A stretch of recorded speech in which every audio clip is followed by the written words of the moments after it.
Good evening and welcome. We are extremely glad you are here, and thank you for joining us this evening. My name is Daniel Myers, and I'm the director of the Center for Faith and Vocation here at Butler University. And we at the Center for Faith and Vocation are able to produce this wonderful seminar series every year, the Butler Seminar on Religion and Global Affairs. And we're very proud of that, but we certainly don't do it alone. So if you'll allow me to just say a few notes of thanks to several of our partners. We're very thankful for the work we get to do with the Desmond Tutu Center, also with the Global and Historical Studies program here at Butler, and in addition to the Philosophy, Religion, and Classics Department, all of whom are internal Butler collaborators who help us bring this together. I also want to say thank you to some of our external partners. This particular seminar series is focused on religion, refugees, and migration, which has brought us into great conversations with many organizations here in the city. And so we're very thankful for the collaboration with the Catholic Charities, Refugees and Immigrant Services, as well as with the Immigrant Welcome Center and the Center for Interfaith Cooperation, all of whom have been wonderful partners in helping us think through the series and helping us make this possible. So we want to thank them. Tonight, we'll be focusing particularly on the theme of African responses to forced displacement. And part of our hope in designing the conversation tonight was to be able to highlight ways in which African nations and communities have been able and willing to support other Africans who are in movement, and the ways in which stability and strength and hospitality have played into those actions as people have been moving and being received into new communities. So before we get too far into what's in store for tonight, I want to be able to introduce the faculty director of our seminar series, who's Dr. James McGrath. Dr. McGrath is going to share a little bit more about our speakers and the direction we're heading. But just to say a bit about Dr. McGrath, he is the Clarence L. Goodwin Chair of New Testament, Language and Literature here at Butler University. He directs also the core curriculum here at Butler, which is a tremendous administrative and creative task to bring a strength of core liberal arts education here at Butler. He's also focused on New Testament scholarship and how that has blended with religious interests as well as science fiction interests. He's invented card games. He leads Sunday school classes often, if not weekly, at his church, which is the Crooked Creek Baptist Church, which is an important thing to note here because part of Dr. McGrath's interest in this particular topic tonight is the way in which his own faith community has been engaging with a Congolese community for many, many years. Crooked Creek Baptist Church has helped and supported this Congolese community and has formalized a relationship where they worship in the same space and are in community together. Dr. McGrath has seen firsthand the challenges that African refugees often face and has heard their stories and received them openly. So he, along with his community, have benefited from the gifts of what happens when we are able to welcome new neighbors. So to share more about the direction of this series and some of his own connections to this work, please join me in welcoming Dr. James McGrath.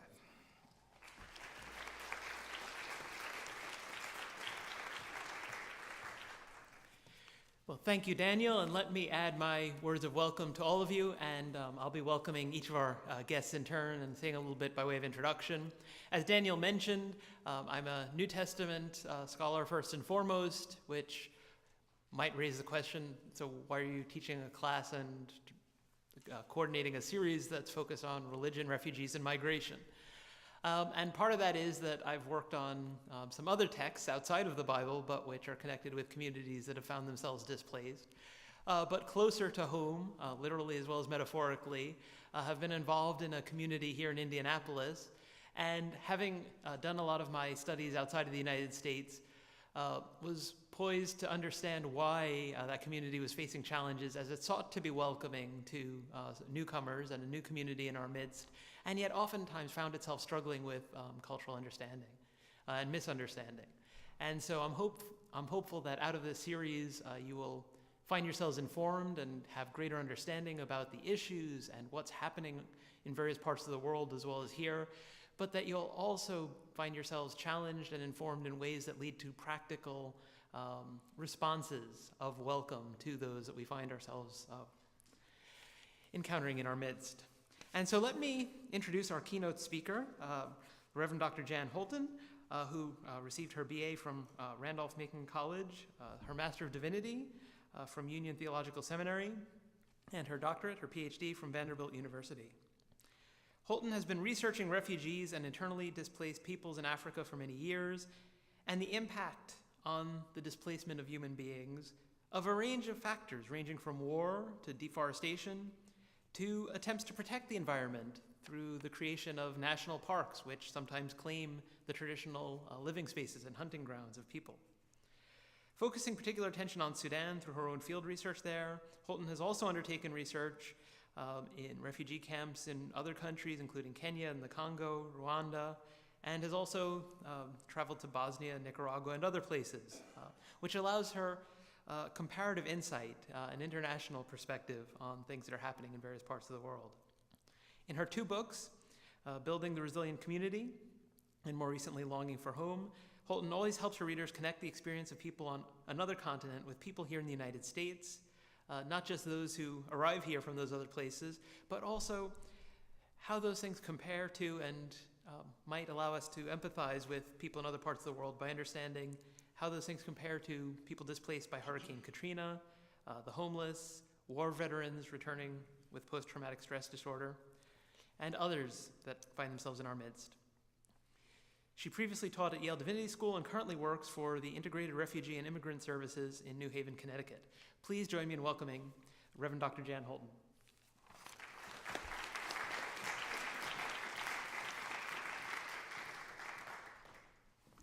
Thank you so much. Thank you, I want to say particularly for that lovely introduction, but also for this seminar itself. Working at a refugee resettlement agency as I am right now, having spent so many years working with refugees and other displaced persons, these are obviously issues very dear to my heart, and not just a profession, if you will, or a research subject. And to know that that you here at Butler University are taking time to focus on an issue that is so important in our political landscape today, in our communities today, is especially heartening. But further, that you are taking time to look at displacement in African nations. We have terrible conflicts going on in the Middle East. They deserve our attention, and they have gotten, we need more attention on them. However, issues in Africa seldom make it to the front pages, to the trending tweets, and to the newscasts at night, and that's tragic. Getting ahead of myself, but you know, Sudan is right behind Syria and Afghanistan in the largest refugee-producing, hate to put it that way, conflicts in the world today. So thank you for doing this, and all of you for coming tonight. So I have to start off with this clearly biased statement that we are currently in the midst of the greatest humanitarian crisis of forced displacement since World War II. The tragedy of which, I suggest, is matched only by the collective moral disregard demonstrated by many Western nations in recent responses to refugees and asylum seekers. So I've saved you the suspense. There's really an underlying theme here, and that is questions about what are our moral obligations to care for people who are displaced, who flee their homes due to violence and conflict. So my work really focuses on the psychological, spiritual, and social needs of refugees, Now, there are other classifications of displaced persons. We'll talk a little bit about that. But primarily, I do work with refugees and those who are considered to be internally displaced persons. So this research has taken me, as you heard, into post-conflict zones, conflict zones, refugee camps for extended periods of time. And the slides that we'll see tonight come from my travels there. It's really hard to take, tonight we want to take glimpses, and they really are just glimpses into ways that different nations and in different circumstances, I want to say communities, both nations and on the local level, respond to those who are in need because of displacement. I am asking the same questions about moral obligation to care when I'm in the refugee camps as I am when I'm working in Connecticut with newly arrived refugees being resettled there, working with communities, faith communities, who are helping to resettle them all around the state. By the way, I brought some refugee bling, if you will. There are buttons out there. Say, refugees welcome. Please get one on the way out. My recent book, Longing for Home, has a basic premise, and it was really quite fascinating for me to go through the process of writing this book to discover what this connection, which I guess it seems kind of obvious now, and that is that forced displacement, that's not just deciding to leave or going through the natural process of leaving home, but being forced to flee from this place that's called home.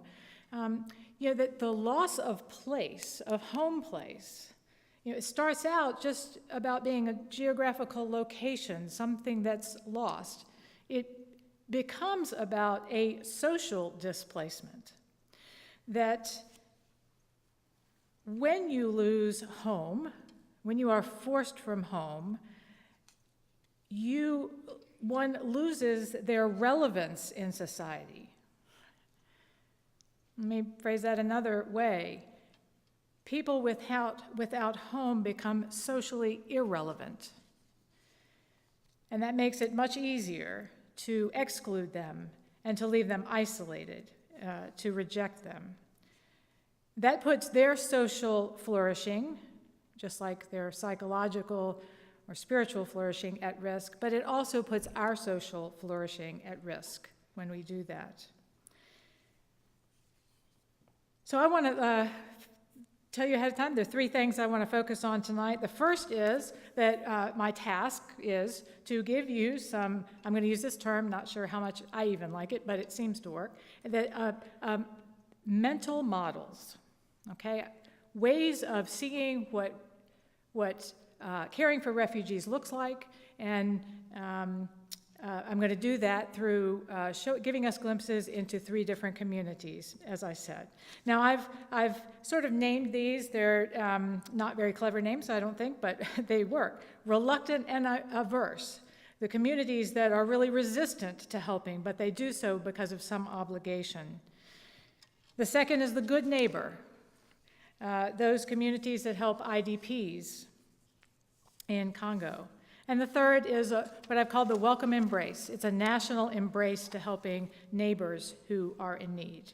I want to then circle back around to ask, after looking at forced displacement in the African context, to how we can learn from the way they care about refugees, how we can learn from that and in our own context.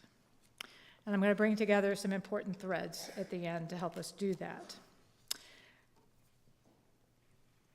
All right, I have a pointer. That's right, that's dulled. Let me introduce you to Priscilla. I met, Priscilla is on your right. I first met Priscilla when I went to Kakuma refugee camp in Kenya in 2003. She is a part of a community from South Sudan who had been living there for about 12 years when I met her. It was to my complete joy and surprise to meet her again in 2008 when I went to South Sudan after she had left the camp and had returned home. She's someone who, I talk about her often, I write about her because she puts a face on the refugee story. She reminds us that refugees are more than the label of refugee. They are individuals, they're mothers and brothers and fathers and sisters, and they have hopes and dreams, and they believe in the future, even when they're in dire circumstances. So Priscilla is a woman of great wisdom and great faith. This is her with one of her church ladies. It's the equivalent in my denomination. I'm ordained in the United Methodist Women, sort of the equivalent of that in her village. So my perspective, by the way, it is largely, I'm a practical theologian, so I come at my research from a Christian perspective, but I think a lot of the things that I talk about in terms of how faith is a resource for refugees is one that applies across religions.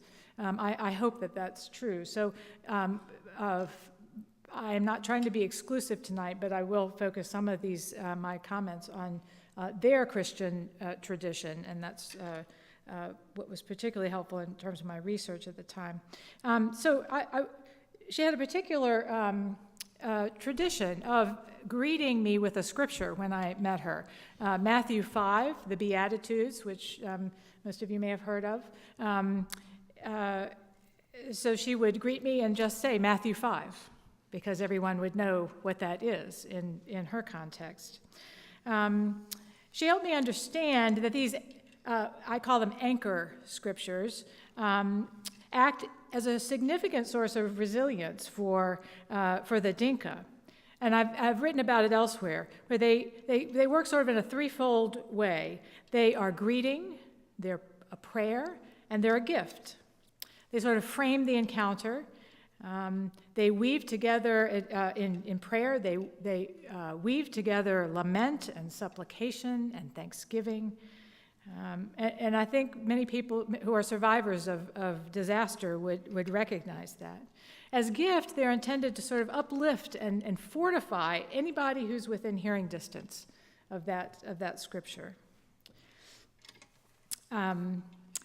I want to just take some time to talk about the numbers, and Priscilla will help us do that, to frame the refugee circumstance in the world today, what's going on. We have, she is one of 22.5 million refugees, more than half of whom are women in the world today.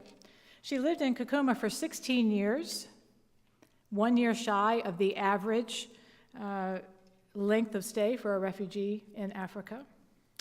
Her son was one of the very meager 1% of refugees chosen to be resettled in the United States. 1%. He was one of the Lost Boys of Sudan, if any of you have heard of that group. So when she arrived in Kakuma in 1993, she was registered by the United Nations High Commissioner for Refugees, the UNHCR. So a refugee, we talk about refugees in kind of a general way, right? That there are refugees from hurricanes and from disasters, but a refugee is a legal status. When the UNHCR declares someone as a refugee, they gain certain rights in terms of being allowed into a camp and receiving rations and so forth. This category is based on the 1951 Refugee Convention, and it's a document that sort of outlines the rights of displaced persons. And it says that it holds that the core principle is that of non-refoulement. That is, people cannot be returned to places where they fear persecution or where they will be persecuted. One of the questions that we ask now are, and that all of these countries who we're going to look at briefly have to ask is, what is our obligation to uphold that right? Different people, different countries answer that in different ways. Let me skip ahead here to, these are the other church ladies in Boer. I want to go on to, so there are other classifications of displaced persons. There are also those determined to be stateless. They, something happens in their government in the country where they are, and they find that they are without a nation. They are stateless. The question then comes into play, what are their rights if they are a member of no nation? Primarily, I'm focusing on refugees and IDPs, but you can see that when you add all of these together, the numbers go up significantly to 65 million people struggling with forced displacement, a rather overwhelming number. IDPs are those with the same standing of refugees in terms of the having all the basic descriptors, if you will, but they have not crossed over the border of their own country. These are the numbers in Africa. Again, rather overwhelming. Now, this number says this is from 2016, actually, so the numbers now are 15 million across about 21 countries in conflict in Africa. All right, I'm moving ahead here to looking at the communities. So this is reluctant and averse. This is an example of Kakuma refugee camp in Kenya. Right now the population, I think, is around 170,000. It's one of two main camps. Now, I call this reluctant and averse because this camp is, do they know we're suffering? When I was there, this young man, before I left, I met with him. He'd been there for about 10 years, also from South Sudan. And he said to me, do they know we're suffering? It was an earnest question. Does anybody know that we're suffering here? That question has stayed with me, I can assure you. And it sort of frames how I come about these things. So this is Kakuma. As you can see, it's not a very inviting landscape, is it? So averse, reluctant and averse. Kenya abides by its obligation to provide land, territory for refugee camps, but they put the camps in the northernmost region, which, as you can see, is not really very hospitable. It's difficult to farm, nearly impossible to farm. Water is scarce. So there is this sense that they are abiding by their rules, but are not. But they don't choose the most welcoming places. Part of the reason for this is that they want to isolate the refugees. People in Kenya, citizens, are worried about their jobs, going to someone not from their country. They're afraid of refugees. There's a lot of tension now. If it sounds very familiar, it's happening in lots of places. So in order to sort of answer that and protect their citizens, one of the strategies is to move that camp as far away as possible. Up until 2013, refugees were restricted from travel. They were confined to the camp. They're not allowed to work. It is basically encampment. You're detained in that camp for a very, very long time. This is a marketplace. So I want to tell you about some of the conflicts. I want to be mindful of time, but I'm going to give you just a little snippet of how conflicts emerge, and a part of how refugees start to become isolated even within this little community where they are. So Kakuma is in the Turkana district, and there is a group of the Turkana who have lived there always. They're very poor now. Their resources have been taken by the camp. This created a terrible conflict in the early years. It seems very obvious that it would happen, but somehow it wasn't. So there's some details here, but I think bear with me. So refugees get food rations, but they don't get fuel to cook it, right? You get some raw meal, but it has to be milled. So there are some problems that emerge. You have to give some of that food away in order to get it milled. If you want to cook anything, you have to find fuel. And so they went out into past the boundaries of the camp to collect firewood for fuel. And of course, the people who were doing that were the women and the girls, because that was their chore. But now the refugees are sort of encroaching even more on the Turkana land, and they're taking their resources. Not only that, the Turkana who don't have enough food and don't have water are rather resentful because these foreigners, if you will, are getting aid that they don't. So this very interesting and sad sort of economy of violence emerged, in which the Turkana allegedly committed acts of violence against the women and the girls. Some were raped, some were killed. Basically trying to push them back into the camp to keep them from taking the resources. But what they did do is the Turkana began to gather the firewood and sell it in the camp so that they could have a resource.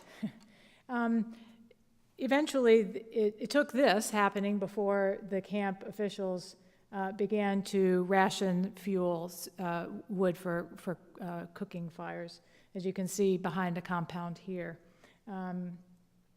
This is a little glimpse into life in Kakuma and some of the restrictions and the difficulties. In spite of that, this is the midday. It's very hot. Children are resting elsewhere, and this is a family gathering. Kakuma is so large that there are actually 4 different camps, and you can tell from, let's see if we can go back. You can see where there are trees and the houses are closer together, and then the new areas, there are very few trees, and it's rather barren and very, very hot. All right. So I want to go next to the good neighbor. When I was in Congo, I went there over 2 years, and the second time in 2012 was when M23 Army began to fight with the government forces there. And I went out into the villages and I met with refugees. We were over in, there's an area called Kabadi, just outside of Goma, yes. And on a particular day that we were there, we noticed that masses of people were coming toward us. And it's very clear to see that they were, that they were distressed. And of course, didn't take long to find out that the fighting was coming closer to Goma, and so the villagers were running ahead of the fighting, leaving their animals, their farm animals, and their crops, and fleeing for safety. I remember been talking to people who were displaced for some time, but there is something about that moment when they're running down the road that the fear becomes really, it's visceral, and this was the case then. What was remarkable here, after being in Kakuma and looking at the restriction and the isolation and all the ways that they are unable, no freedom of movement and very little, they're so structured and very limited. In this case, these folks were coming into a local community and they organized themselves. They had an elected leader who was registering them so that they knew who was there and who was safe. This leader whose job was to advocate for them, to find local leaders in the community, to ask for permission to stay in the schoolhouses and the churches, which was gladly granted by the community leaders. Some in the community took families into their own homes. They shared their food. They gave them jobs in the field to work. Whatever they had, a remarkably different approach to caring for people who've just been forced away from their homes. The effect on these folks, even though going through a very difficult and tragic circumstance, how they felt a sense of belonging in a place, how they felt welcomed, was remarkably different. This is outside of it's not luxury, right? This is outside of a schoolhouse, but they're able to cook along the side and inside. I think we have a picture of that. There we go. You can see how they've set up a bed, and this actually, let's see, more and more people come in until just about all the space is taken. So this is a very different model. That's why I've called it the good neighbor. They recognize that they just had to give what they could to help their neighbors down the road. So what's interesting here is that I don't know how far away, just a few miles inside of Goma was internally an IDP camp, internally displaced person camp. It's repurposed Mugunga from the refugee camp in 1994 that received refugees from Rwanda. So there are lots of NGOs in Goma, but they didn't respond to these folks over in Kabadi. And the reason is that in the camp inside Goma, they had all these resources. To take them 5 miles away would allow this camp to sort of build itself up, and they would have their resources split, basically. So in order to try and encourage the folks to move to Mugunga, where they could get food and medicine, they just didn't respond. And it was about 5 days before you see the food arriving. By that point, people were starting to get sick. It's a difficult dilemma. So I'm not making judgment here. I'm just sort of expressing what some of the challenges are in this situation. I do want to show you also all around Congo. There are other communities doing the same thing. So this looks a little different. This is in a more rural area. These are called spontaneous IDP camps, where they made their own homes, their own huts to stay in. The problem, of course, is that different communities have different resources, and so whether or not they can get some food depends on whatever community they're in and whatever NGOs eventually respond. It's a very difficult situation. So faith-based organizations in the area are they are remarkable.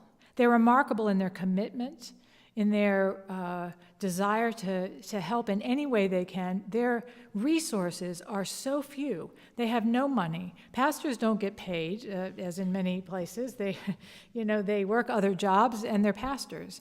But what money they have, it doesn't take away from their family. They give to create an orphanage for children who are unaccompanied. This on your left is a bed, a place where several children sleep who otherwise would have no shelter. And on the right is a sewing cooperative for women who've been displaced because their families have shut them out because they were victims of sexual violence. These are remarkable pastors. There's an organization, the Evangelical Church of Christ, which is an organization of 60 churches that come together to create programs to help people. The pastor who was my interpreter, as soon as he and I saw these groups coming to Kabadi, he contacted his colleagues to come and respond in whatever way they could. So here is Magunga, a very difficult place, very different from Kakuma. These folks have been here for a long time. There are, I think there are 3 camps. I might be wrong about that. And there's a glimpse of inside of one, sitting in, talking to these lovely ladies who received me. The hospitality is wonderful. The people are lovely. This is the food program at Magunga. So you saw that one food truck and the other side over at Kabadi. And this is the regular food distribution. There wasn't enough food for the influx of folks coming. Again, the rations are raw meal or grains. All right, let me move to this last one, which is in Uganda. Actually, I traveled here with a class. Thank you. Daniel may remember that. I think we have one of his pictures here. So this is an entirely different kind of response. In Uganda, folks are saying that it's the best. I'm not sure how to take this statement. One of the best places to be a refugee. I don't think there's any good place to be a refugee, but some folks maybe it was CNN or BBC or someplace, unfortunately, termed it that way. But it's said to be the compassionate refugee policy. In Uganda, when a refugee arrives, they're given a plot of land that they are welcomed and allowed to settle on that land and to grow crops and to feed their families.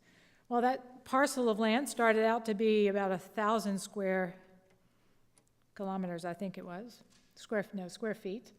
And now, because of the influx of refugees coming from Sudan, it's down to 215 square feet, which is enough just for subsistence farming, but it's not enough. I think the grand vision was that they could integrate with the community in a way that it would support the economy and that it would be a much bigger project, but that has not quite come to fruition. Part of the trouble here, it's a wonderful plan, and it is welcoming, and some say it's because the president of Uganda was once in exile himself and others in the cabinet, and I don't know what the truth of that. But there are ways that it's not perfect. Even people who've been there for decades are not citizens. So citizenship is not something that's on the table. So you're welcome, but only so welcome.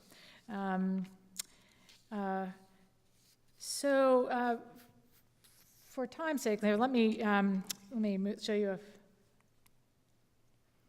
It is lovely, and Uganda is a lovely country. This is a group of folks singing. This is a church. It doesn't have a roof, but it's no less a church. And another marketplace. And another view of of plots of land. If you think back to Kakuma and how barren it was, this is quite a different response. So what I want to do is, so these are responses of states and nation states, countries, and communities. But I want to talk for a minute about refugees themselves, because it's easy to think of refugees as being just helpless victims. But the truth is that all of the people, the displaced, I work with communities who are helping refugees that we are resettling, and they are poised because they, from the kindness of their heart, and they are lovely and wonderful people, but that's all that they see. The truth is that the people I know who have been a refugee are the most resilient people I have ever met. And what we learn from them and the ways that they are resilient is remarkable. I want to touch on, and by being resilient, I mean those who can encounter struggle and not eliminate it, but who can learn to struggle well. And there is a challenge and an art to that, to being able to embrace the challenge that's ahead of you and to thrive in spite of the difficulties, not because they're always eliminated.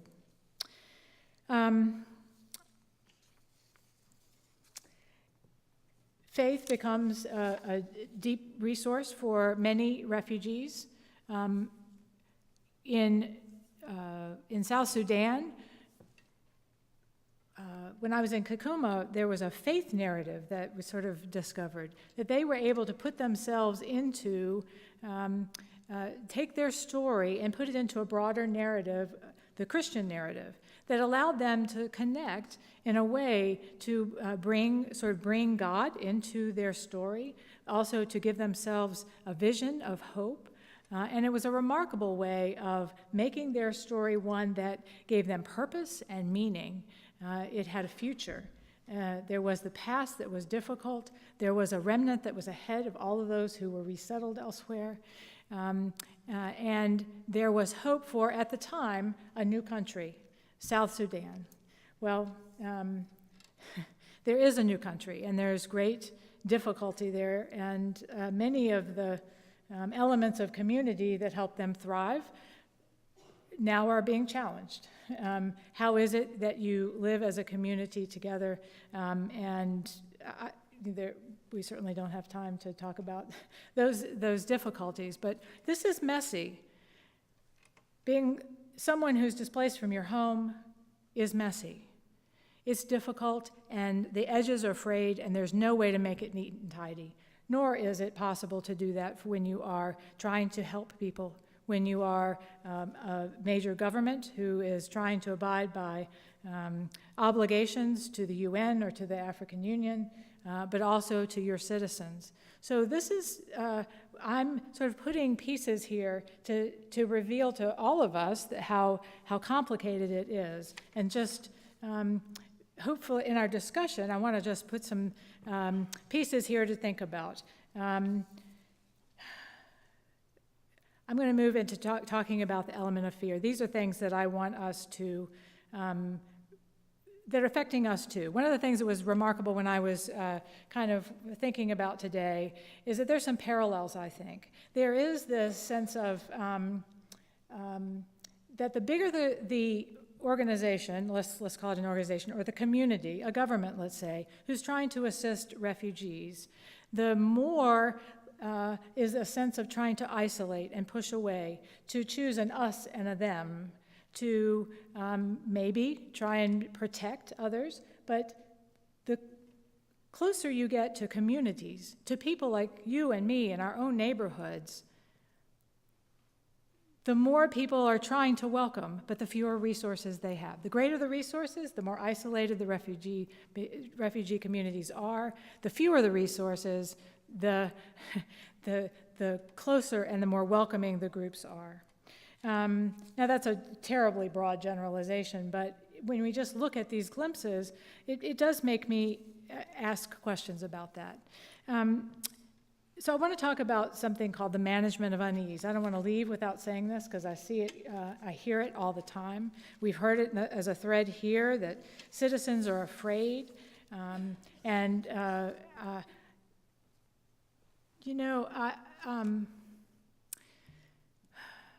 management of unease is a phrase that was introduced by a political sociologist.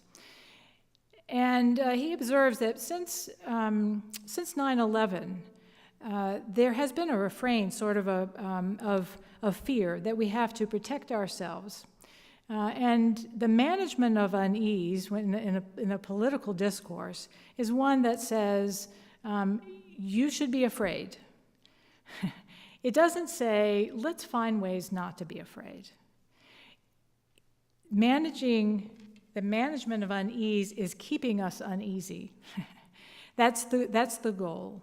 And I want to, there is no absolute way to keep us safe from dangers and from risks.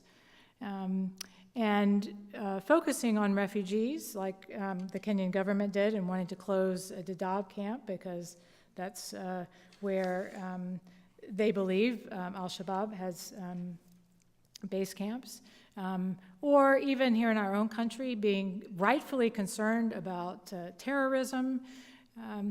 But there are ways to step forward into that and to acknowledge and be concerned about security, but not to let the discourse become about keeping us afraid as opposed to finding ways to stand in the face of that, to stand in the face of a bit of uncertainty.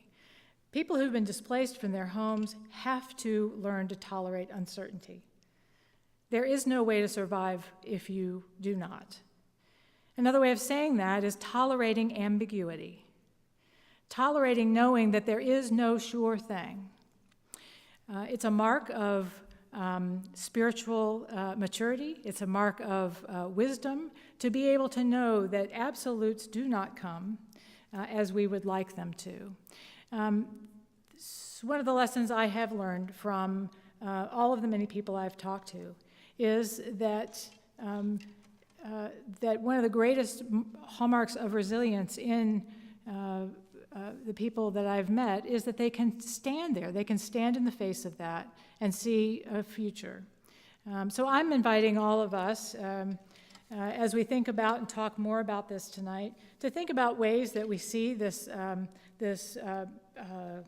discourse that keeps fear alive and refugees away, and how we might be able to change that to create more welcoming communities here. That's what I hope our goal will be and our end of our conversation will be. So thank you all very much. Got on.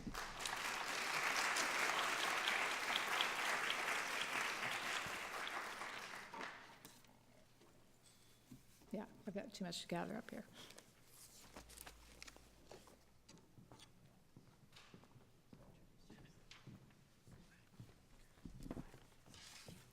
Well, thank you so much, Jan. Let me now introduce the first of our two respondents this evening. Kizito Kalima is a survivor of the genocide in Rwanda. He's widely shared his experience of that and of his experience as a refugee subsequent to that.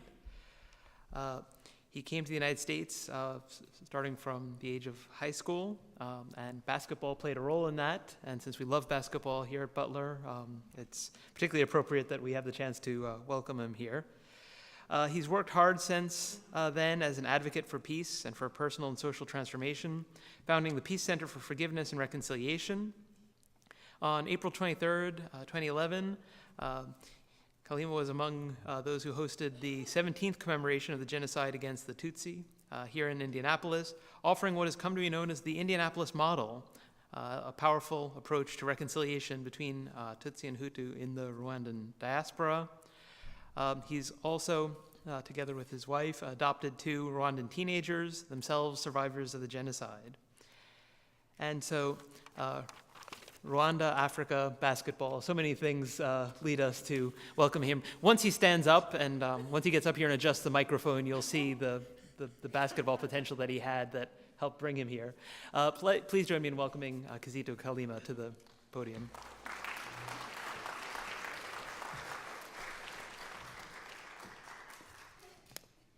Yep, it's too short. Thank you so much. Thanks for everyone who organized this event. As they mentioned, my name is Kizito Kalima. I go by Z, or Big Z. I'm big, that's why they call me Big Z. Born and raised in Rwanda. I lost my parents when I was 14 years old.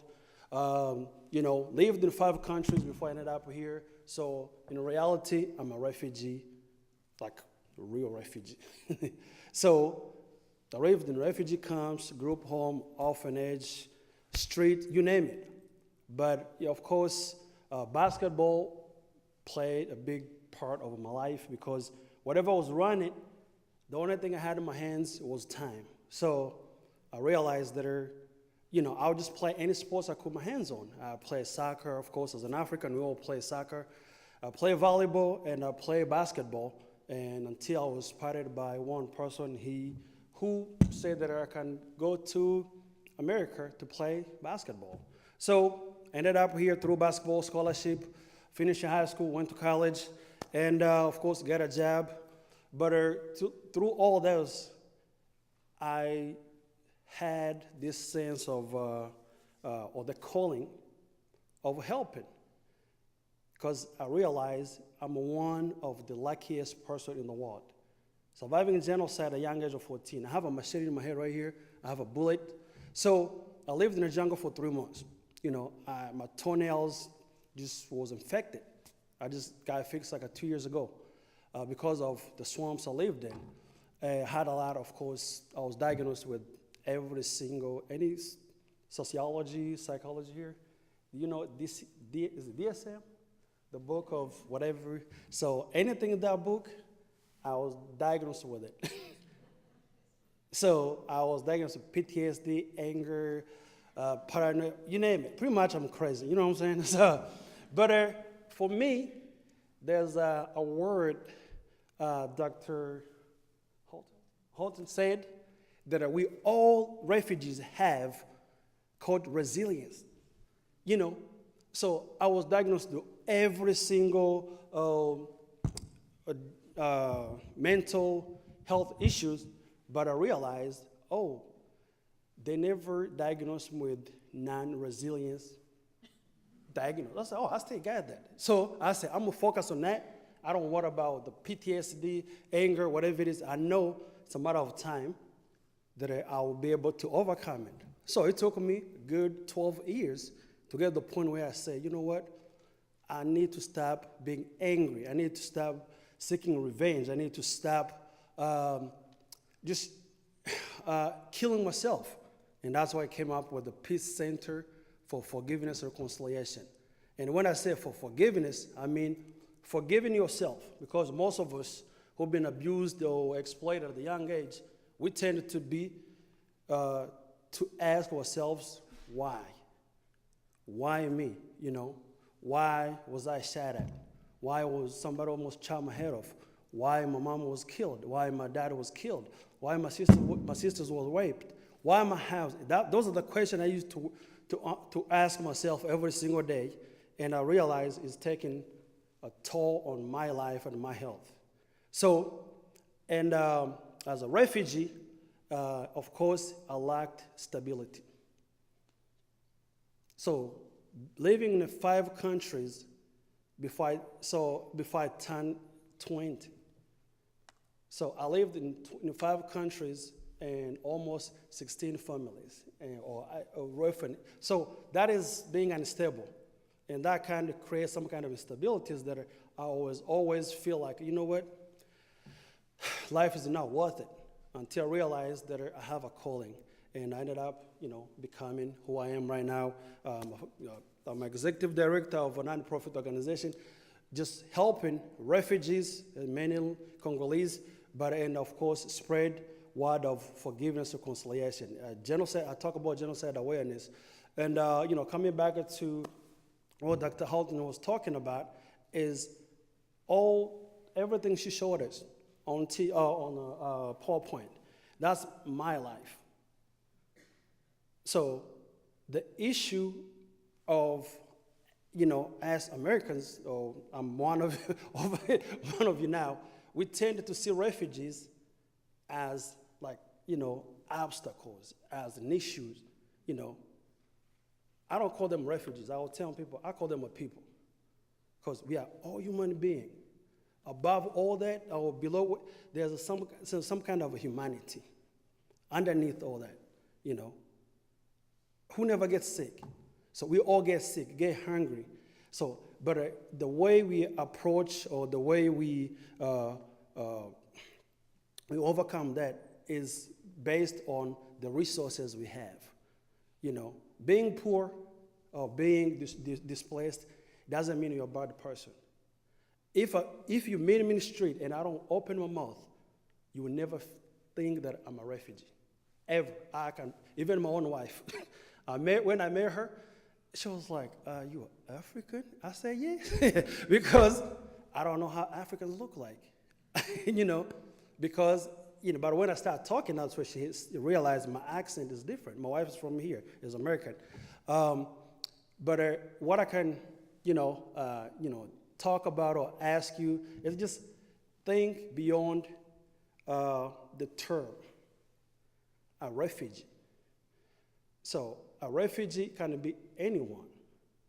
And don't, being an African or being a refugee from Africa doesn't mean that you're a dangerous person. The refugees I work with, they're people like us. They want to make a better life. They've been out of their comfort zone for 20-some years. Imagine living in a refugee camp for 20 years. You see those, it's like a camp. Anybody comes here? How long can you stay in a camp? Just for fun. Now more than a week, right? But you're there for 20 years. Can you imagine? No running water, no electricity, no food. You don't know what's going to happen. So, and that's the mentality that's the life the refugees lead. The refugees leave. We leave, or I lived. But once we get a chance and opportunities, we try to make the best out of it. I can testify, I try my best, and I never regret for anything I say I have done. I took the bunch of opportunities I was given. It was a small window. It was a rubber ball, the basketball. And I tried to cash into education, a house, and a wife and the kids, right? So, and that's what most refugees want.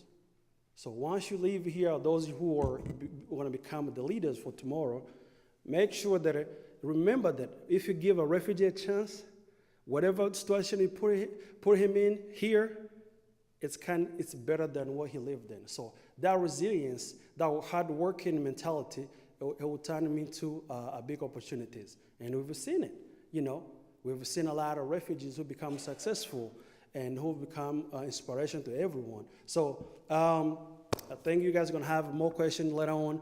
But what I can tell, what I can testify, what I can say about being a refugee, we are very resilient. Thank you.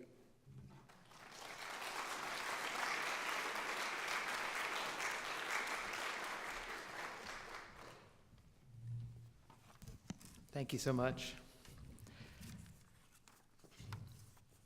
Our second respondent of the evening is our very own, Butler's very own Robin Turner.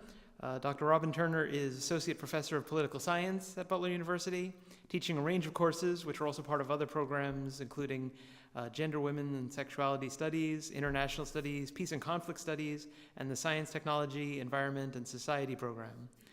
She's also a Visiting Research Associate of the Society Work and Development Institute, SWAP for short, I think, at the University of the, tell me if I get this wrong, Witwatersrand in Johannesburg, South Africa. Continuation of a long connection with that country, as she studied for and received her master's degree in social science, specializing in African politics from the University of Cape Town in South Africa, before getting her PhD in political science from the University of California in Berkeley. She also teaches in Butler's core curriculum, and as of this year is the director of a new core curriculum component that we're developing focused on social justice and diversity. And as faculty director of the core curriculum, I'm particularly grateful for that, among all the various other things that she does. Please join me in welcoming Dr. Robin Turner to the podium.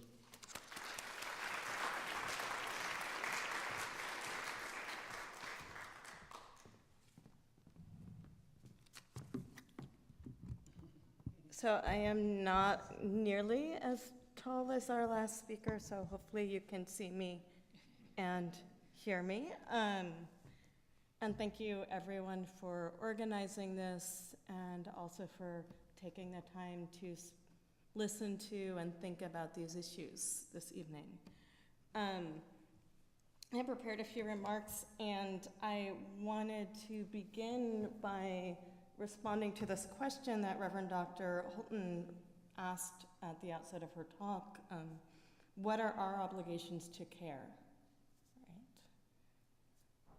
As a person who does believe in Ubuntu, this idea that I am because we are, our humanity is inextricably linked to that of others, as well as other human beings and non-human life forms. I see all of us as having a moral obligation to care for people and other life forms, including, of course, those people who are displaced.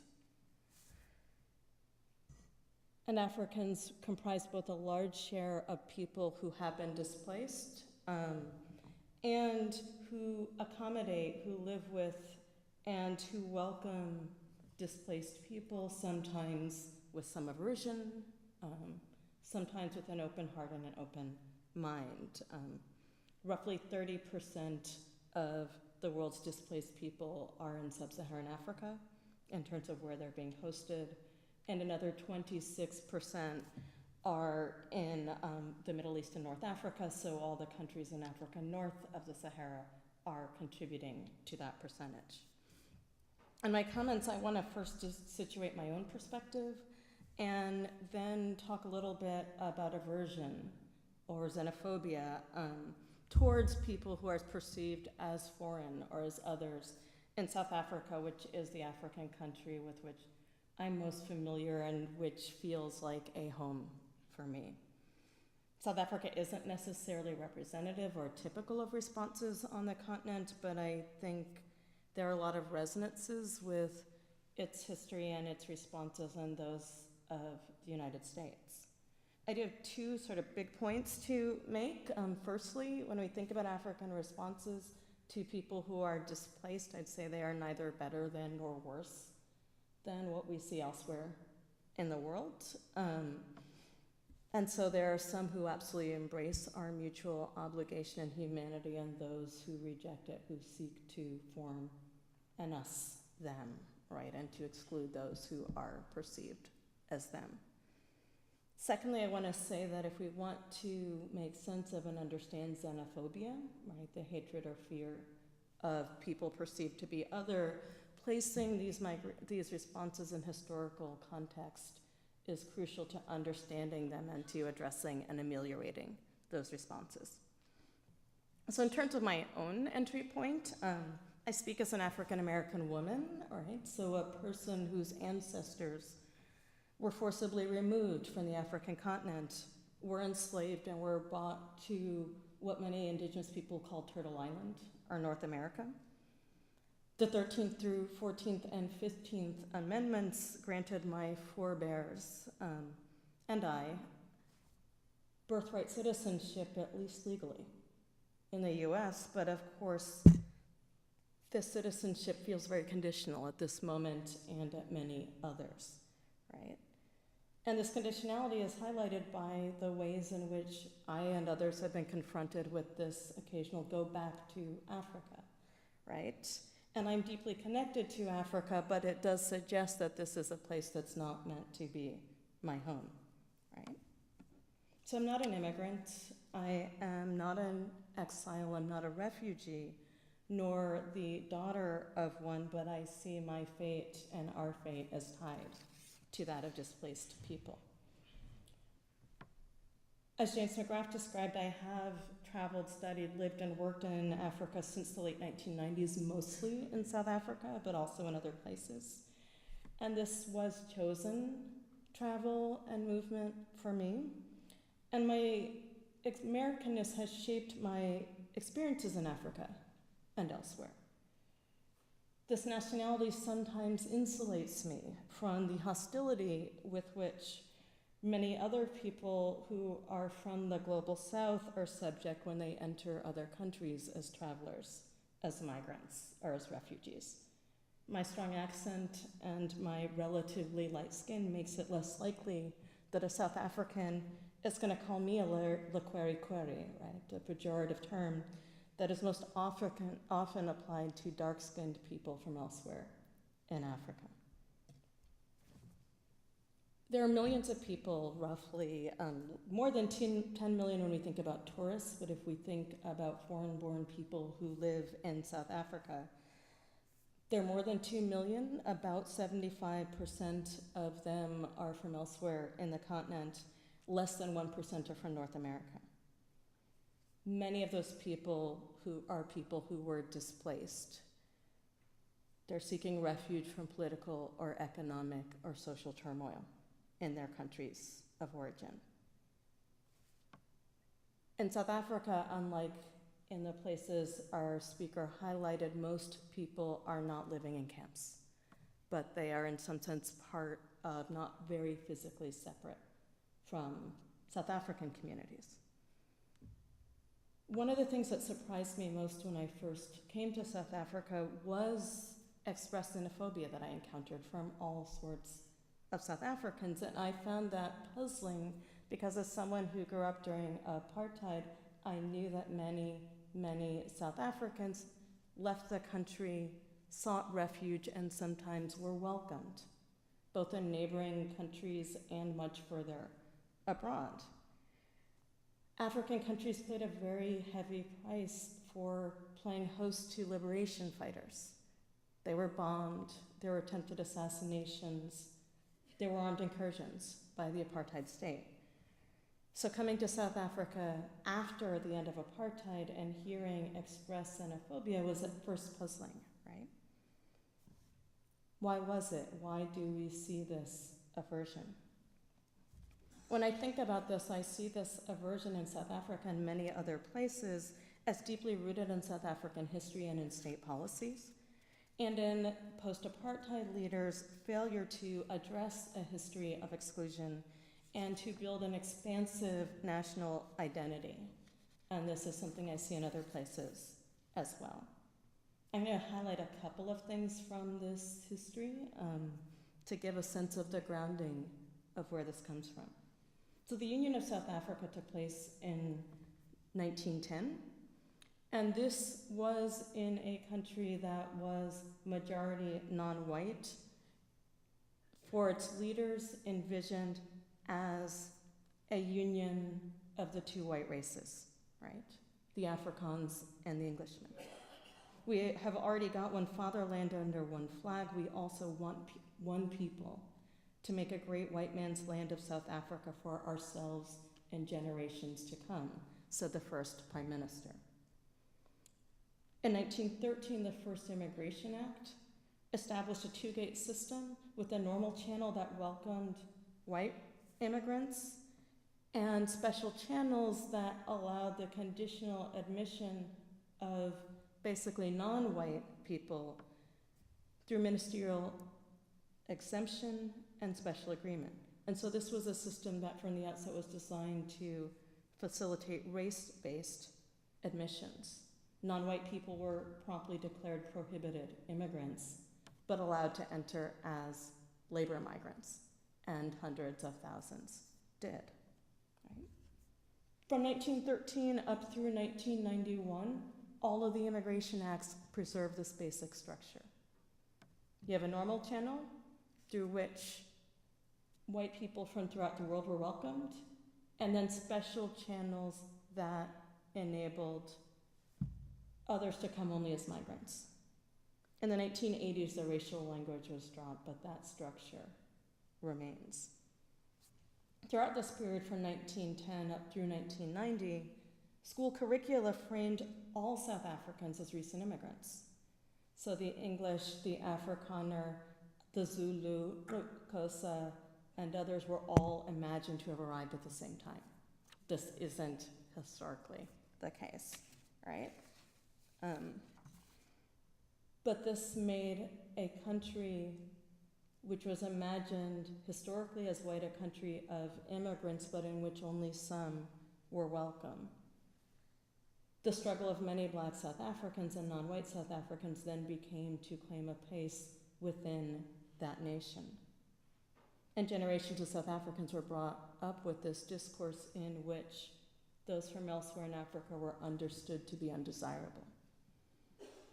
The post-apartheid state has not fully confronted this legacy. It's de-racialized immigration policy. It's signed on to all the sorts of conventions that obligate South Africa to welcome refugees and displaced peoples. It's signed on to conventions trying to eliminate all forms of racial discrimination. And President Mandela, President Mbeki, Archbishop Desmond Tutu all sought to create a vision of a rainbow nation that's collecting all sorts of people, right, from throughout the continent and the world. But many leaders, including President Zuma, have expressed ambivalence towards perceived foreigners and sometimes hostility to them, both in policy and practice. This is the context in which many South Africans of all colors respond aversively to some of the people who have been displaced, who are seeking a home in that country. And if we want to think about moving forward, whether in South Africa, in Kenya, or in the United States, then I think we need to work towards changing our national identities and understanding such that they are not built on an us-them, but the stranger, perceived foreigner, is understood to be part of ourself. So I'll stop with that, and hopefully there'll be good time for questions. Thanks.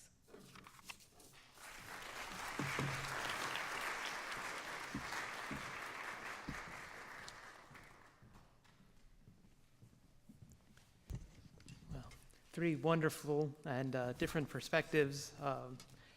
And now we have some time for questions. I'll moderate the question and answer time, and will do my best, despite the bright lights, to keep track of whose turn it is. I know we have ushers with microphones. The ushers have not been instructed to tackle you, but we are here mostly to hear our speakers and hear from them. And so if your question begins to turn into a long speech, I do have a prearranged sign with the ushers to mute you if necessary. But please do keep your questions brief so we can hear as much as possible from our guests this evening. And direct your questions to all of them or one of them in particular as seems appropriate to you.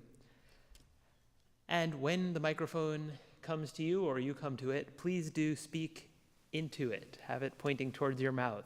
I know it will sound loud, but that's the whole point. Good. So who's going to ask our first question? I think we've got one over there.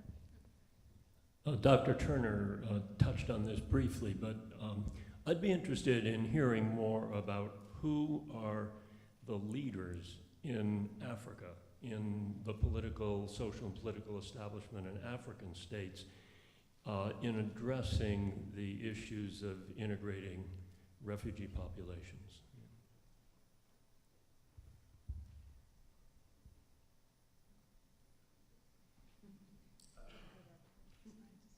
Anybody?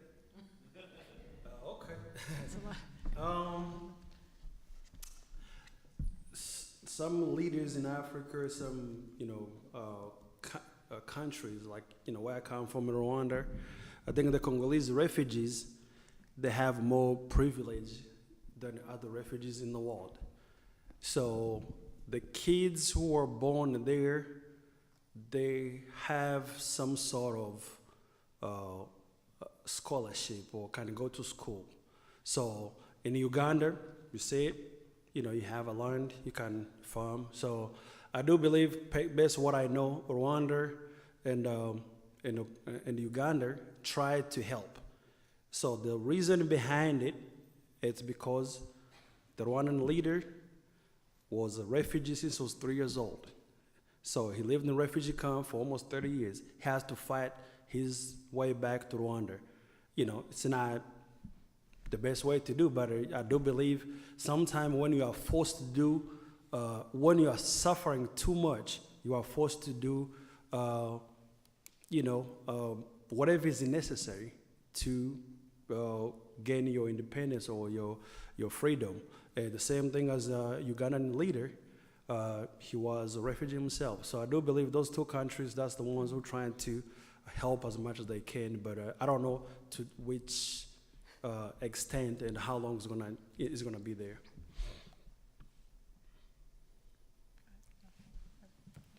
Well, I was just going to say that it's also not just about the political leaders of countries. It's about, or even the citizens too. Once the UN becomes involved, it's the division of who enforces what and what restrictions are placed where becomes very complex. I think in Uganda that's a little different because they're giving land, and so there has to be a mechanism in place politically for that to be happening, while also caring for refugees who are waiting to get land plots, which the UN has to be a part of. So it's a very complex issue.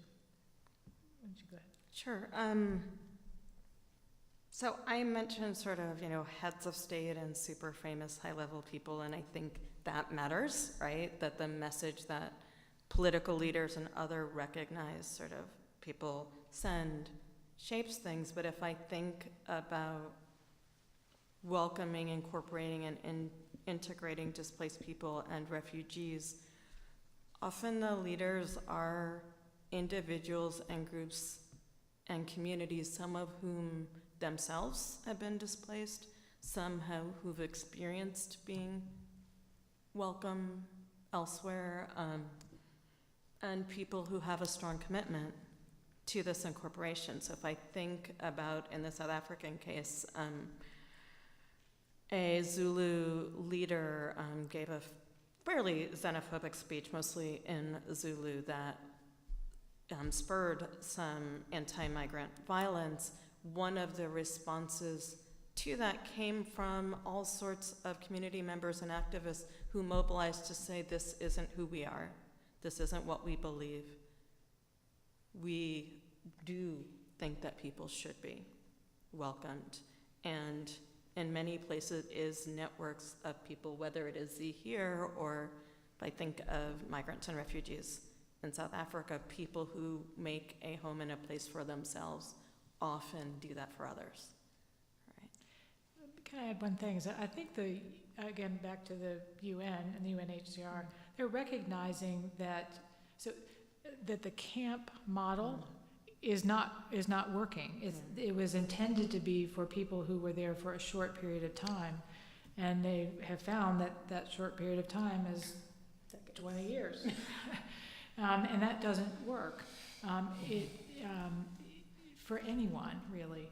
And so they, even in Kenya, where I perhaps unfairly labeled them averse to helping refugees, I think there are some big problems with those two camps and wanting to shut it down, which is what they started to do. But they've also created, with the UNHCR, a new model in, I've forgotten the name of the camp, but it was intended to be overflow for Kakuma that we saw here.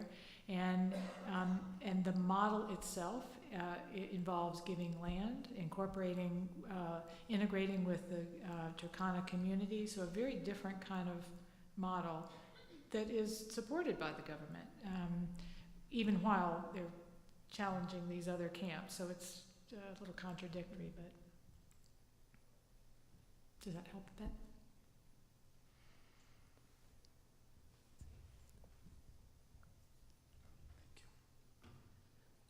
Thank you for tonight. My name is Isaiah Kuj, and I've lived in Kakuma for 9 years. We started Kakuma in 1992. I was a refugee there. I was a refugee in Ethiopia, and I was an IDP in South Sudan. I'm one of the Lost Boys of Sudan. And my questions tonight, I have sort of two questions, and one of them is, when is it appropriate, in your view, to trigger a response to prevent a refugee crisis before it actually starts? Because a lot of conversation that is going on for the refugees, but it doesn't start before the refugee issue actually started. Right now, there is a crisis in South Sudan, there is a crisis in Congo, and so forth, and anywhere else in the world that we all know. And it seemed like the response to actually stop that where to start is very slow. And then the second question I have is, as a refugee growing up in Kakuma, there was no other option after a high school in Kakuma. A refugee camp that has over 200,000 population has only 3 high schools. And to get into one of those high schools, after graduating from high school, the only choice you have is either becoming a teacher or actually going back to some other places other than the refugee camp, because there were no jobs. The Kenyan government was not integrating the Sudanese. The Canadian actually came up with a very, very good system, started by the students and I think supported by the university faculties. It's called WUS, the World University Services of Canada. It started actually sponsoring a number of students out of Kakuma refugee camp that have done relatively very well compared to their peers. And they were brought to Canada. It's a program that is working really well in Canada. My question goes to Dr. Holton and Dr. Turner and C, asking, can the same or a similar program be started in the United States, given how big the college's population in the United States is? That's all, thank you.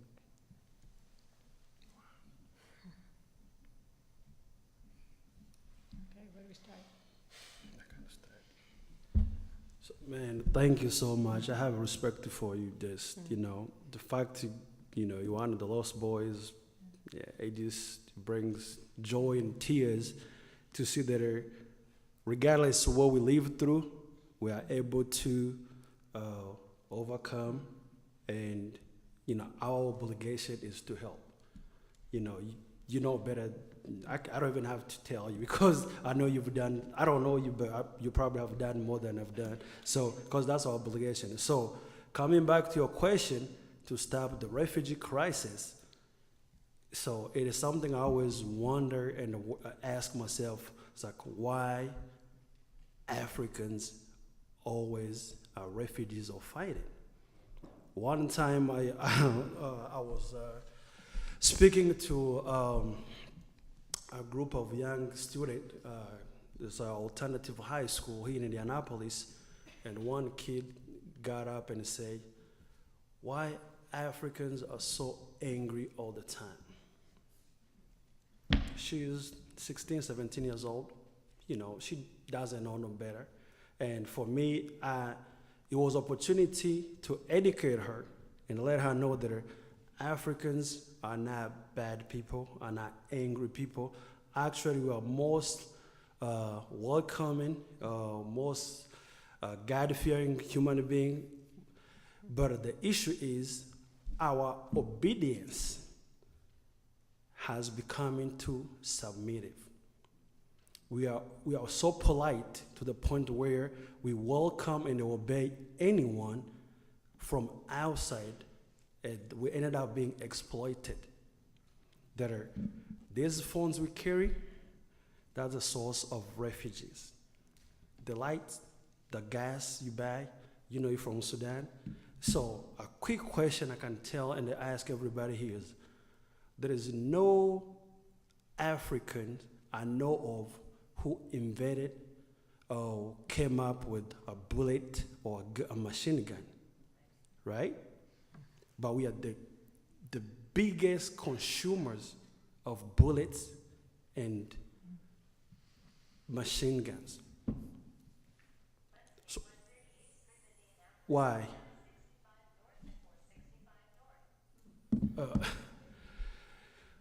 So why are we the biggest consumers of all those bullets and guns and machines? And we don't make none of them. Where I come from in Rwanda, it's a small, tiny country. We lost 1.2 million in 3 months. That's like I did some kind of math, it's like 25 people in every second. It's crazy. With the machete and the bullets. I never seen any gun or bullet manufacturing company in Rwanda, right? Everything is imported. So the question of stopping refugees should be asked to those who manufacturing guns and the bullets. And why do you make those? You know how many bullets you need to kill a person, right? So my whole ideas is that in order to stop the migration, the refugee crisis, just stop making guns and bullets, man. That's it. That's me. Thank you. The refugee crisis, or the problem of refugees, I read that a lot, and I, right behind that every time, say it's not a problem of refugees, it's a problem of violence and conflict and war, and the sources that create and perpetuate that. So it's such an important question. Reframing that question, I think, is part of the start of it. It's the crisis is a result of something else, and that's what needs to be addressed. I wanted to say something about the educational piece, if I could. It's a critique. I'm not sure what the answer is. I remember coming back when I was working at Yale, and I had been to South Sudan.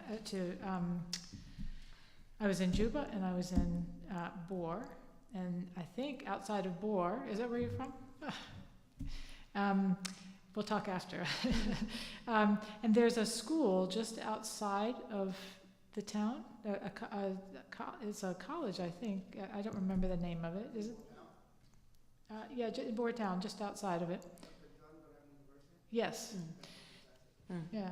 And I came back and I thought, wow, isn't this an opportunity? Isn't this an opportunity for a partnership of some kind?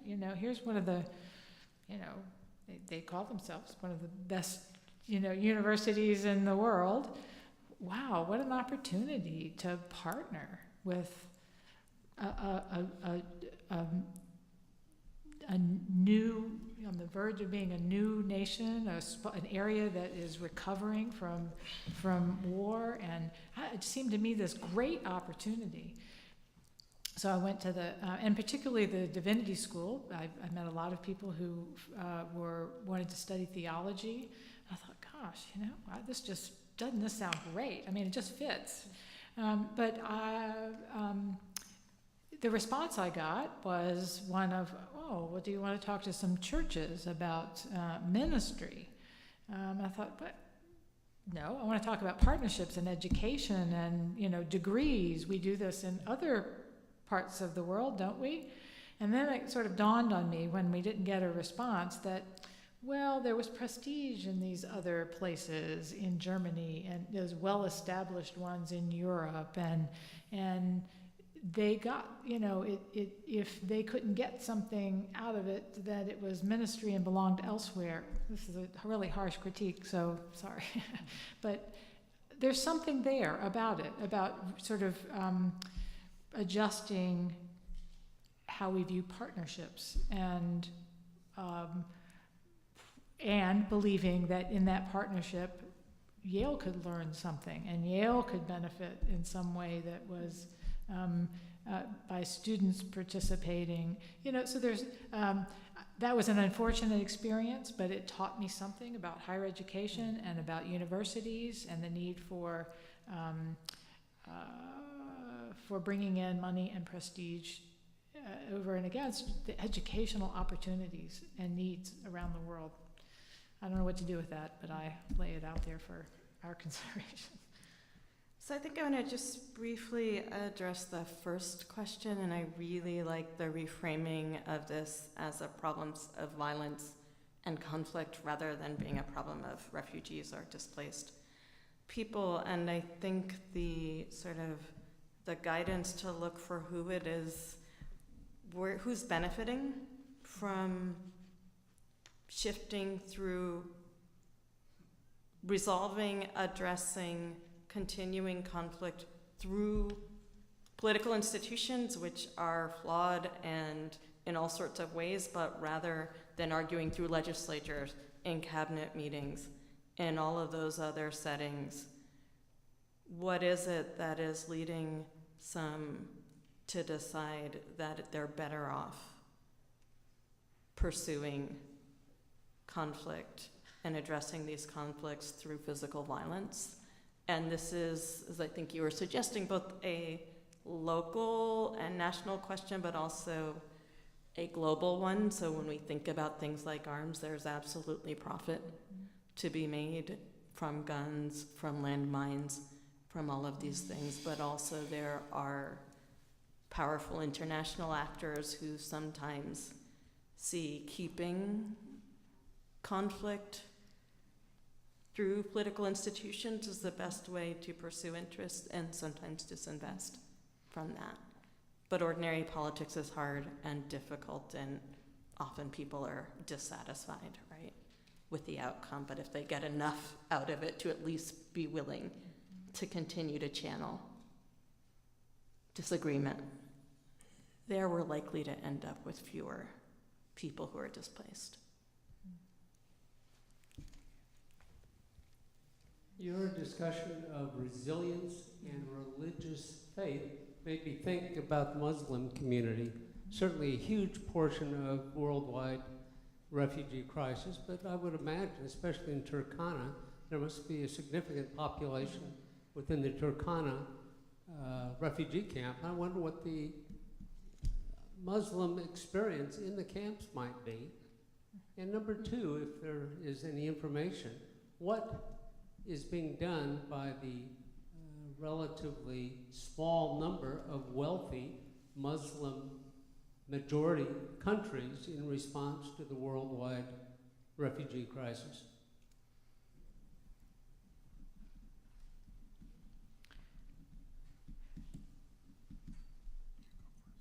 Okay. Spent a lot of time going. So I met with only one group. So I was in Kakuma with a particular agenda, doing research, and so I was meeting with Christian communities. Okay, I had been working with refugee resettlement in Nashville at Catholic Charities, and we welcomed 60 or 80 Lost Boys.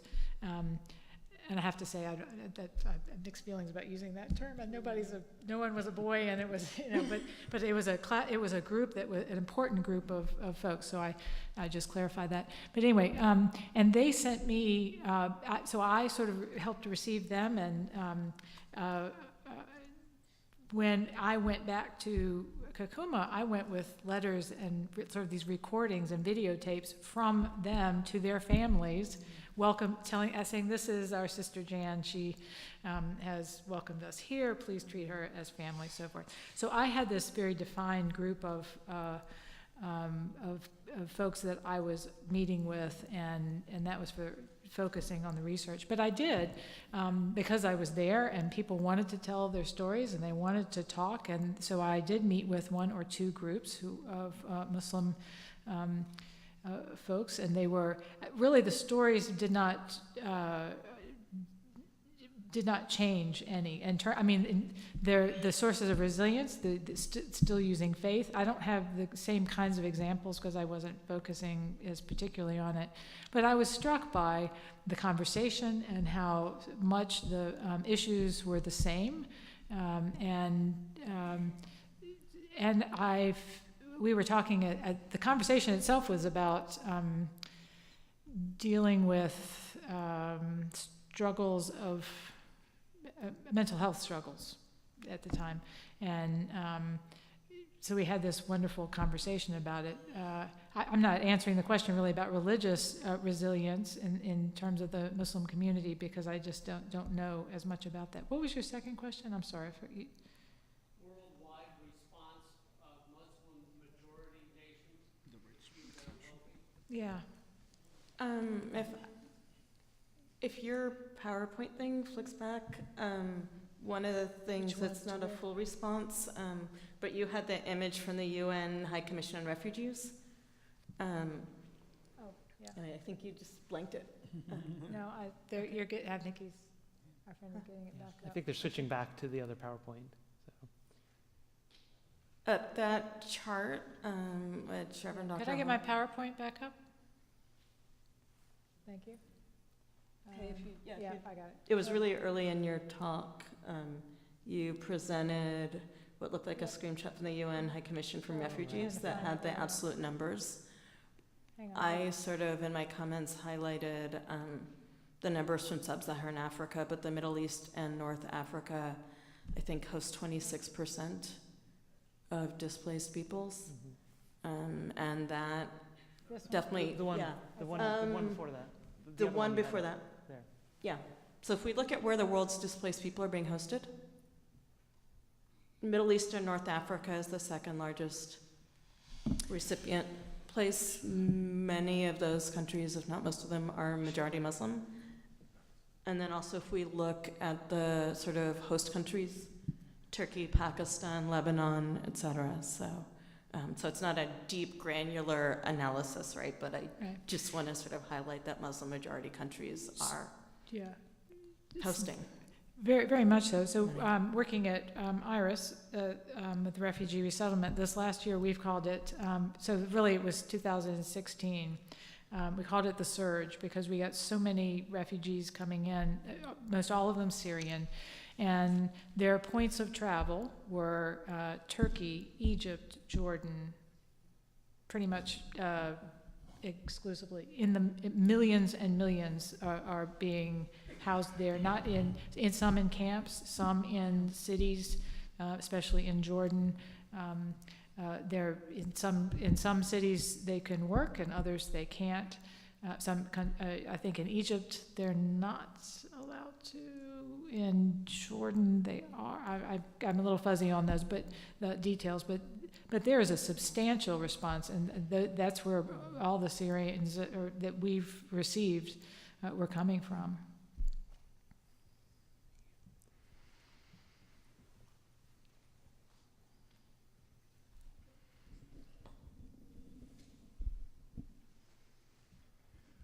Two terms that I've kind of been impressed with there are the concept of resilience and occasionally the word success has come up.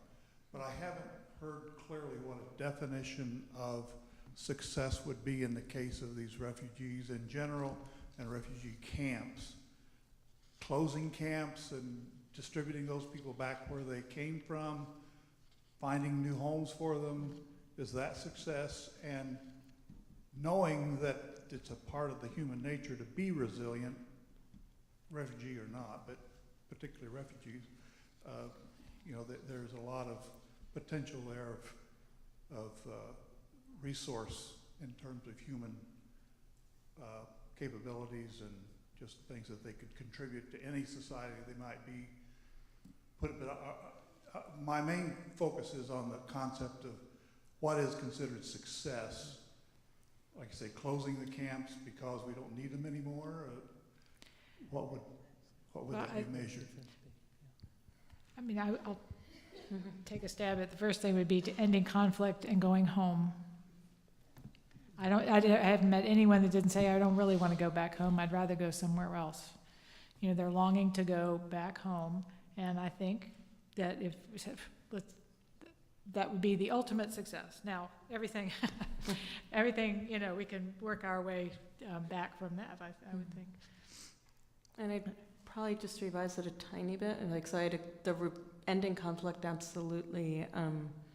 But being at home, feeling welcome, that may be returning, it may be making a life somewhere else. But I think a longing for home is something that all people experience, and you may make home in all sorts of places, but having that is crucial to people.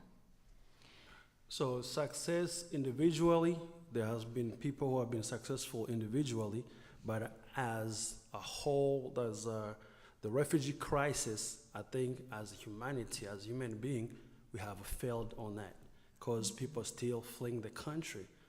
Syria, South Sudan, Congo, people are still fighting. So the ultimate success of, as she said, is just closing the camp and going back to your home. That is the most, honestly, I don't have, I think I have a good life in America, but I would like to go back to my ancestors where I know this is my learned, this is my soul, that's where I come from. And that's why everybody who always wants to go back wants to belong somewhere. The sense of belonging, that's the success. So as government or agencies, I do believe there's a political motivation or the political gain of having refugee camps or having, keeping the violence going, because as I mentioned before, I always keep coming to guns and bullets. Why you have a manufacturing company making guns and bullets 24/7? What you need those guns and bullets for? Well, how many bullets you need to make? I was reading something, I'm not sure if it's real. They said they make 2 billion bullets every single day. More than the pens and pencils. That is scary. We are only 7 billion in the world, right? So, like 2 shifts will just it will kill all of us, right? So, but what I'm saying is, why do we continue to making these guns and bullets and these bombs, and who is behind it? Who's gaining from it? So until we find that solution of the gain or the profit behind the cause of a conflict, I don't think we're going to be able to come to full success of refugee crisis. You'll find an individual, you'll find people, PhD, doctors, lawyers, engineers, whatever, individually. But as a whole, I don't think we have found any success. I want to just add something to, we were talking about belonging. We think about, I did a lot of thinking about this sense of belonging when I was working on my book about home. And, we talk about belonging somewhere as a place we claim, where we feel like we belong. But at some point I came to understanding that that's only half of it.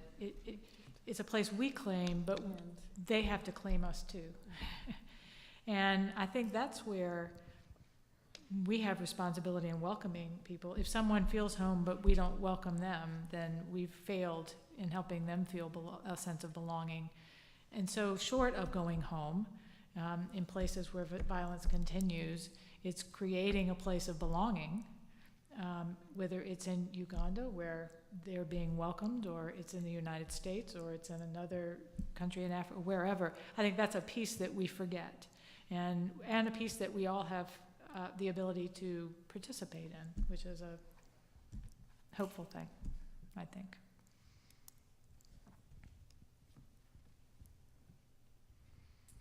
Well, my question is, a lot of the discussion has been based on refugees from war or conflict.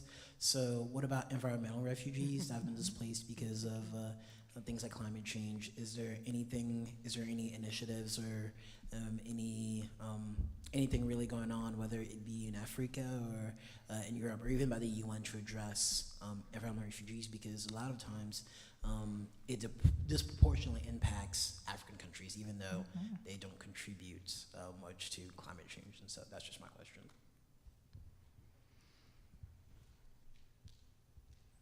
So this is something I've been thinking about a lot, and actually with the last question, part of what I was thinking about had to do with natural disasters and other such things. I don't know that there's an answer to how to think about this, and I'd note in general it's global South countries. So there are countries in Africa that are disproportionately affected. There are island nations, but in general, the places that are most affected and the groups that are most affected in terms of displacement from climate change are not those who have contributed to it. But I think the responses to the most recent hurricanes highlight the complexities of this, right? So when we think about the most recent hurricanes, people who are US citizens, whether the US has an obligation to respond, what our duties are to fellow citizens. What happens if people from the US Virgin Islands and from Puerto Rico and other places move to the mainland? Will they be welcomed? How do we integrate them? I think all of the sort of issues we've been thinking about in this concept, like in thinking about refugees from violent conflict, all of those same questions arise, even if the events are not always as stark and dramatic and involving bullets, right? Interestingly, Connecticut has a large Puerto Rican population tagging onto this, and we got a call last week, I think, from the state refugee coordinator, asking if we would be willing to assist families coming from Puerto Rico to seek refuge temporarily or permanently in Connecticut from the hurricane. And, you know, I think that what our director said is, we don't discriminate on nationality. Yes, we would of course help, you know, but this problem's only going to increase. But I don't see, there's no distinction in any way in terms of how refugees are received, either because of conflict or environmental reasons. But we need to be paying attention to it because these numbers are only going up. No, the challenges that arises, and this is not for people that are U.S. citizens moving within U.S. borders, but if the convention is about a well-founded fear of persecution, then an earthquake, a hurricane, even if they are in some sense anthropogenic, are not understood as persecuting groups of people. And so it creates real challenges in terms of state response when it does cross national borders. That's an excellent point. Okay, we might have time for one last question. Well, you've all been speaking so eloquently and sensitively, and I really want to thank you for everything that you've shared. And I guess just to make it a little more concrete, Dr. Holton gave us the 3 models, and I was wondering if each of you would respond briefly as to where the U.S. would fit in those 3 models and how we stack up against our neighbors, our geographic neighbors. And I realize that in a way is an overgeneralization, so maybe you would, break it up a little differently, but that's my question. Well, I mean, I would say that like most other places, we cover the range. I think we are facing dire political situation right now in terms of receiving or not receiving refugees. And we say every day, what we're doing is saving lives. Lives are at risk in the places where most of our clients are coming from. Clearly, there is an aversion, and it is for a lot of reasons. But there are also 50 communities in Connecticut who have spent the last year, groups of people who have gone to airports and to pick up families piling out of vans, weary and with 3 or 4 suitcases holding their most precious possessions and taking them to a home they've made for them and putting food in the refrigerator and helping them get jobs and learn English and register children for school, and caring about the families, going to the hospital with them when they're sick, and going to their homes for dinner when they, cook incredible Syrian food. Or so that's happening, as well as banning refugees from coming in. It's all of it, and anyone who's ever had a class with me, I talk a lot about how messy things are, and we often really work hard to tidy things up and find plans, and I do that too. I'm a fan of three points, 3 statements, 3 anything, to put some order to things that are just chaotic. But it's just messy, and that's where this whole notion of tolerating ambiguity is can we walk through this, just tolerate it enough so that we can help people who need help? Can we do that? And I hope that we can work on that's where we get to work on our own resources of wisdom and resilience to say, okay, hold fast, we can tolerate this shaky, uncertain time in favor of saving lives. My personal opinion, I believe, or my motto is to be a human being. Just help individually. You don't need the governor, the president to tell you to help. We're all human beings. We have needs. So yes, there's a policy, there's a politics. They said there's a certain numbers of refugees who are supposed to come this year. There's certain numbers of refugees who are not supposed to come. So I always ask or tell people that are just follow your heart. Honestly, it doesn't take that much. You don't have to be a billionaire or a millionaire to change people's lives. Very simple and clear.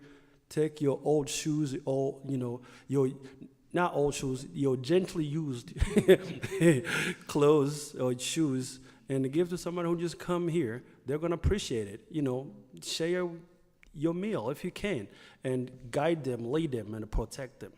That's the most important thing. Sooner or later, you're gonna see how you make a difference. But if we have to listen to CNN, BBC, ABC, Fox, whatever it is, big news tell us how to do things to help, honestly, I do believe that it's not gonna work. It's not gonna work, and there is no such thing like a formula to help or to rescue people. Just be a human being. The term Ubuntu, it just means a lot. It's like put yourself in their shoes, right? Just think about it. Put yourself in their shoes and see how it feels to be on the other end, to run away, not to have something to eat, being constantly. I told you that how I was diagnosed with every single craziness and mental health department. I don't know. So being anxious, being worried about what's going to happen in every single day, that is something we all can prevent. So, and I do believe individually, if you do a job and if you believe in a God, trust me, there's a word out there. That's it. Thank you. So in terms of where I would place the U.S. according to this model, or the 3 mental models, in terms of politics and policy, I think the U.S. has been averse for quite a long time. It might be more manifest now, but if we think of the U.S. as one of the richest countries in the world, if not the richest, we've not been a country that has taken in anything close to proportionate in terms of people with a well-founded fear of persecution, right? But that's a sort of policy and political level. I think as individuals, as communities, as groups, we're all over the map, right? And many, many, many Americans do their best to be good neighbors, are embracing, are welcoming, right? When countries were banned as sources of immigrants, people came to the airports in Indianapolis, in New York, in Los Angeles, all over the country, right? And of course, we can read that through a partisan political lens, but if we think about something like Exodus Refugees, our Catholic Charities, or the Immigrant Welcome Center, it's been doing that work for a very long time under various administrations and is largely volunteers and people who are simply doing their best to welcome people. So I don't think that the sort of policy level and human beings as human beings necessarily easily sort of track each other. Can I tell a story in closing? Sorry, are we over time? Yeah. That wasn't a very... I probably should ask how long the story is, but I'll just say yes. Well, I mean, it's something that we learned from when I met the group of young men from Sudan back in 2000, and they were working with a group of volunteers too. And this goes to the notion of Ubuntu and I think it's very idealistic to say it extends to this larger global or even political realm, but several of these 3 young men were sharing the same apartment, working with a church group. The church group, this is a year in, and they all had jobs, but they needed better jobs, and the church had found a car that someone volunteered, worked on, got it running, and they were going to give the car to the 3 young men, but one of them had to sign the title, right? So they had this very long conversation about who's going to sign the title. Do you know where I'm going with this? One of them said, and nobody would sign it. They just refused. And luckily, this particular volunteer, he was pretty wise. He said, instead of just getting frustrated, he said, tell me why. Help me understand. And they told him, look, one of us can't own something this big that the others don't. We just can't do that. That sense of mean that we're so closely bound that I can't. That certainly we own things, but that's substantial, and I need my brothers to have that too. Now, the wisdom of this this volunteer was that he said, well, can one of you sacrifice for the others and sort of take that shame so that all of you can get to work? And that sort of shifted the perspective, because sort of it was a sacrifice. That's not, to us it's like, well, that's semantics. It wasn't. That was so deeply a part of who they were, to share and to be mindful of, if I have 2 pairs of shoes, and you don't have any. So we don't think like that a lot. We do, we're generous and kind, I think, but we don't quite have that same sense of community. And maybe that's one of the things we can learn from our brothers and sisters in another continent about how to be a community and reach out and help others. That's my story. Thank you. Thank you for sharing that. I just want to highlight, because it will be the focus of our last session, we have one more geographically focused session, and then the last session of the academic year will be focused on individuals who were themselves have a migration story, and like Kizito, apparently some presidents and other people in various places in Africa, because of their own experience, have also then worked to welcome those who came after them. Mm-hmm. And so that'll be the focus of our last session, and I'm so glad that was highlighted today. Before I invite Daniel Myers to come back and say a few words of thanks to you and about upcoming programming, let's just join one last time in thanking all 3 of our speakers this evening for what they've shared with us. Thank you.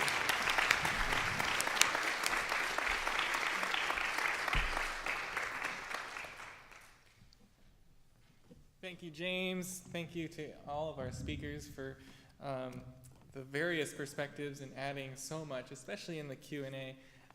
Thank you for all the folks who asked questions. I feel like it took us in a lot of different directions that was really inventive and creative to go to. I want to thank all of our partners once again, just the Desmond Tutu Center, Global Historical Studies, the Department of Religion, Philosophy and Classics, as well as the Center for Interfaith Cooperation, Catholic Charities, and the Immigrant Welcome Center. I say them fast, but they mean quite a lot for our work and for helping us do the work we do and do it well. I also want to thank Dr. James McGrath for his leadership on the seminar, as well as Marguerite Stanchu, the Assistant Director at the Center for Faith and Vocation. The three of us have been working on this in many different ways, but Marguerite and James have really been carrying the water in a lot of different respects to get all three of our speakers here and make sure everything is done well. So can we give them a round of applause? Thank you.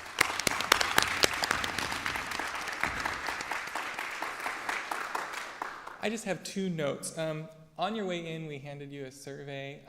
We're trying to use that data to understand how our marketing is working, but also to judge or assess the content of the programming we're doing. So if you could just take a moment to provide some feedback for those and then drop them in the basket along with the little pencil on your way out, that would be really helpful for us. And just lastly, I want to make a note of our next seminar, which is not until January 23rd at 7 p.m. right here in the Schrott Center. It will focus on ethics of migration and welcome in the Americas. And undoubtedly, we will be looking at our own southern border. We'll be joined by a social ethics and Latinx studies professor at Iliff School of Theology, as well as welcoming Reverend John McCullough, who is the president and CEO of Church World Service. Together, they will be doing sort of a dual keynote.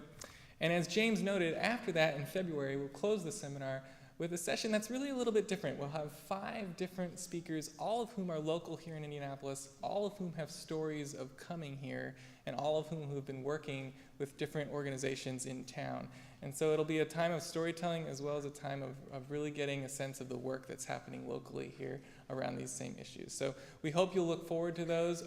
There's more details with our brochure, which we have at our table as you leave to the lobby, and we're so grateful for you being here. Thank you, and we hope to see you again. Thank you.